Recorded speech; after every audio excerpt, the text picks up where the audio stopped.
Fear is not something Bill Elliott admits easily. 70 years old now. 16 most popular driver awards. A Talladega speed record that still stands after 40 years. The quiet man from Dawsonville who built a Hall of Fame career on never showing weakness to anyone. But behind that calm Georgia smile, there were drivers who terrified him. Not because they were faster, because they raced like consequences didn't exist and survival was negotiable. And men who made every mirror check feel like staring at death approaching at 200 miles per hour. At 70, Bill finally names them. 5 drivers who taught him what fear really means. Bill Elliott never wanted to be scared. He wanted to be fast. And he was. 44 Cup victories. The 1988 championship, a career built on speed so extraordinary that fans called him Awesome Bill before he won a single title. But speed attracts predators.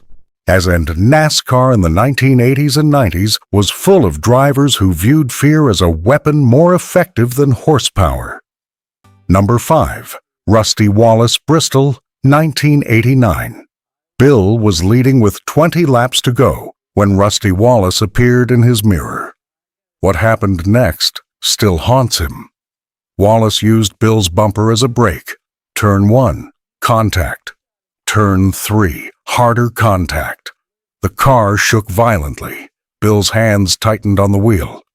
I couldn't shake him, Bill admits. Every corner. I felt that bumper hit. My spotter screamed warnings. But Rusty kept coming. The final 10 laps felt like surviving a demolition derby at 120 miles per hour. Wallace bumped. Bill saved it. Wallace bumped again. Bill's patience snapped. After the race, Bill's hands shook too badly to unfasten his seatbelt. Rusty Wallace didn't just race hard. He raced like sheet metal damage was the price of admission, and anyone unwilling to pay it didn't belong on track with him. The Bristol incident wasn't isolated. At Martinsville, Wallace door slammed Bill through turn 2 so hard that paint transfer covered both cars. At North Wilkesboro, he squeezed Bill into the wall on corner exit with contact that felt deliberate rather than racing incident. What made Wallace truly frightening was his consistency.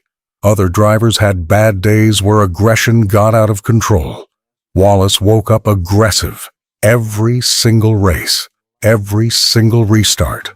No off switch, no mercy, no apologies afterward. Well, Bill learned to race defensively whenever Wallace was nearby. Check mirrors more frequently. Anticipate contact before it happened. Accept that positions would be lost because defending against Rusty required giving up ground or risking crashes that could end seasons. Racing Rusty was exhausting, Bill says quietly. Not physically, mentally. You couldn't relax for one lap. Your one moment of lost focus, and he'd put you in the wall without hesitation. Rusty Wallace earned his place on this list because he proved that talent and aggression together create fear that speed alone cannot overcome. Number 4. Dale Earnhardt, Talladega, 1987. Bill was leading with 10 laps remaining when he saw the black number 3 in his mirror. Dale Earnhardt, the Intimidator, closing fast through the draft. What happened next changed how Bill viewed racing forever. Earnhardt didn't just pass him. He bumped Bill's rear bumper at 195 miles per hour. Once, twice, 3 times, each tap harder than the last. Bill's car went loose. The spotter screamed, but Earnhardt kept pushing like they were racing go-karts instead of 3,000-pound machines at speeds that turned mistakes into funerals. I thought we were both going to die, Bill admits. Not from me making a mistake. From Dale not caring if we died as long as he won. The pass came on the backstretch. Your Earnhardt drove through Bill like he wasn't there. Contact sent both cars sliding sideways at nearly 200 miles per hour. Somehow, impossibly, both survived. Earnhardt won. Bill finished 7th with hands shaking so badly he couldn't unfasten his seatbelt. That night, Bill called his father George from the hotel room. His voice cracked when he spoke. I don't know if I can race against him anymore. He's not trying to beat me. He's trying to break me. Dale Earnhardt didn't race hard. What he raced like fear was ammunition, and every bump was a bullet designed to make competitors question whether winning was worth dying for. The fear wasn't just physical, it was psychological. Earnhardt lived rent-free in Bill's head for weeks after that Talladega race. Every time the Black 3 appeared in his mirror, Bill's heart rate spiked. Every superspeedway became a mental battle against panic that Earnhardt could trigger just by existing in the same draft. He knew it too, Bill says, and Dale knew I was scared, and he used it. That's what made him the intimidator, not the bumping. The certainty that he'd actually do it when everyone else was bluffing. Dale Earnhardt sits at number 4 because he weaponized fear better than any driver in NASCAR history. But 3 drivers scared Bill Elliott even more. Number 3, Darrell Waltrip. Darrell Waltrip scared Bill Elliott in a way no other driver could replicate. Not through aggression, not through intimidation. Through complete unpredictability that made racing against him feel like psychological warfare disguised as competition. Richmond, 1986. Bill was running second behind Waltrip with 5 laps remaining. Standard racing situation. Then Waltrip checked up suddenly entering turn 3. No reason. No car ahead forcing the brake. Just Waltrip testing whether Bill was paying attention or would drive into his bumper and wreck them both. Bill slammed his brakes, avoided contact, lost momentum. Waltrip drove away laughing over the radio according to crew members who heard the broadcast later. You never knew what Darrell was thinking, Bill explains. Other drivers raced predictably. You could anticipate their moves. Darrell, he'd do something completely random just to keep you guessing.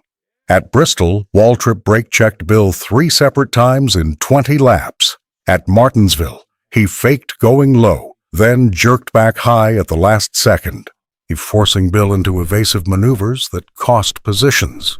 Each incident felt calculated to create maximum psychological damage rather than gaining track position. The mind games extended beyond racing. Waltrip talked constantly to media about how Bill's popularity was manufactured, how most popular driver awards meant nothing compared to championships, how driving fast on superspeedways was easier than winning on short tracks where talent actually mattered. Every comment was designed to burrow into Bill's head and create doubt, and it worked. Bill found himself thinking about Waltrip's words during races, wondering if fans only loved him because he was nice instead of great, questioning whether his approach was too soft for a sport built on toughness. Darrell got inside my head in ways Dale never could, Bill admits. Dale scared me physically. Darrell scared me mentally, made me doubt myself.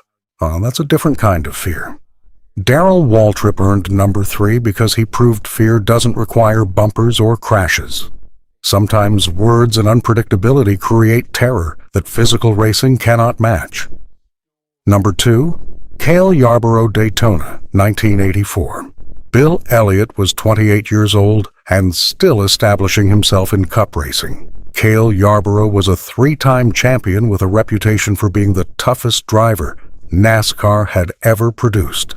And what happened that day taught Bill what true fearlessness looked like. Final 10 laps. Bill and Cale were battling for 3rd place. Going into turn 1 at 190 miles per hour, Cale drove his car into a gap that didn't exist. Bill had to lift, or they'd wreck. Bill lifted. Cale held his line like crashing was impossible if you simply refused to acknowledge physics. He drove like death was optional, Bill says, like he'd made a deal with the devil that physics didn't apply to him. At Talladega, Cale drove 3 wide through traffic when 2 wide was already suicide. At Darlington, he held the high line through corners where everyone else gave up from self-preservation instincts. Every move felt like watching someone who genuinely did not care if he lived or died, as long as he finished ahead. The fear came from understanding. Bill was fast, but Bill wanted to survive to race next weekend. Cale raced like there was no next weekend. Only this lap, this corner, and this pass that required commitment beyond what sanity should allow. Cale Yarborough sits at number 2 because he taught Bill that fearless drivers are more terrifying than aggressive ones. Number 1, Richard Petty. There was only one driver who scared Bill Elliott more than everyone else. Richard Petty. Not because Petty was aggressive, not because he played mind games, but because Richard Petty represented an impossible standard that haunted Bill's entire career. 200 victories, or 7 championships, the king. Bill's first Cup race, he watched Richard Petty from the garage, watched how Petty moved through the paddock like royalty everyone acknowledged without question, watched fans line up for autographs that Petty signed for hours without complaint, watched competitors give Petty respect that transcended normal racing rivalry. That day, Bill understood something terrifying. No matter how many races he won, he would never be Richard Petty. Nobody would. Yet the standard was impossible, and that impossibility created fear that lasted 30 years. Every victory Bill won, he thought about Petty's 200. Every most popular driver award, he wondered if fans only loved him because he wasn't as great as Petty, so they felt sorry for him.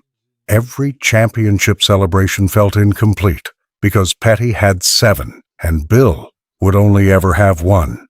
"Richard didn't try to scare me," Bill admits. "Oh, he was just so great that existing in the same sport as him felt like constant failure, no matter what I accomplished."